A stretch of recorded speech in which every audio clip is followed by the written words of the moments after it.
Okay, we're going to start by melting our grated cheese. Add your yeast into the slightly warm water and set aside to activate. Whilst the yeast and the cheese are doing their thing, we're going to combine all the dry ingredients in a bowl. Add almond and coconut flour, husk, garlic and onion powder, baking powder and salt. Whisk all of that together before adding any of the other ingredients. Once combined, add 1 egg, your yeast mixture, the melted cheese and the water. Make sure the cheese is still warm and malleable when you add it. Otherwise it won't disperse through the bread properly and you'll have lumps of hard cheese throughout the dough. Combine well until a smooth dough-like consistency is formed. This should only take a couple of minutes maximum. Divide the dough into 6 equal portions and roll them into nice balls. Leave them to sit aside for around 1 hour or so to prove and rise. Once risen, whisk up 1 egg and brush your dough with it.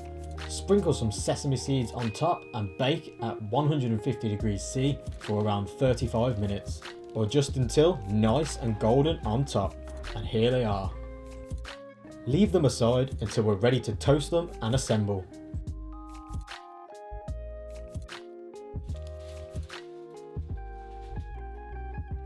Okay, onto the burger sauce. I have around 250 grams of aioli. You can just use any mayonnaise here if you want to. The recipe for the aioli will be in the description below, or you can check out my fish with tartar sauce recipe where the base for the mayos are the same. Add all of the other ingredients and either mix or blend depending if you want it smooth or chunky. I personally like it chunky, so I just mix it together. You can also add 1 tablespoon of ketchup, but this is optional. Okay, bread and sauce down, let's cook us some beautiful caramelized onions. Cook your thinly sliced onions on a medium heat and stir often. Season them well with salt. For the meat, I rolled some ground beef into a sausage with all the fibres facing the same way. I let it chill in the fridge overnight, but you can use whatever meat you want really. Don't forget to stir those onions often. We want caramelised onions, not burnt. We then cut our sausage into patties, flatten them out to around 1/2 inch thick, and then season them generously with salt and pepper. In the end, this is how beautiful and golden these caramelised onions should look. Okay, now it's game time, let's cook these burgers. Make sure your pan is extremely hot to cook these burgers. You want to create a nice crust on the outside and not a little steamed edge. Cook them for around 3 minutes each side, or just until they are your desired wellness. I personally think they're perfect when they're medium, nice and juicy in the middle with that nice crust on the outside. For the final minute of cooking, place some cheese on top of your burgers and cover the pan with a lid so the cheese steams and melts.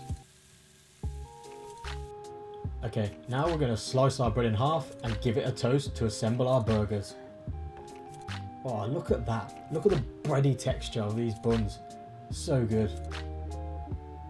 Honestly, considering there's no real flour in these, the texture and consistency of the bread is spot on.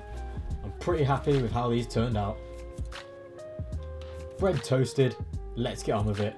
Sauce both sides generously.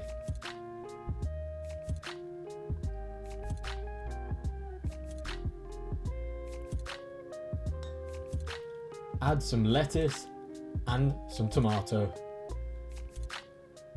Your patty with the melted cheese and lots of those caramelized onions. Simply beautiful.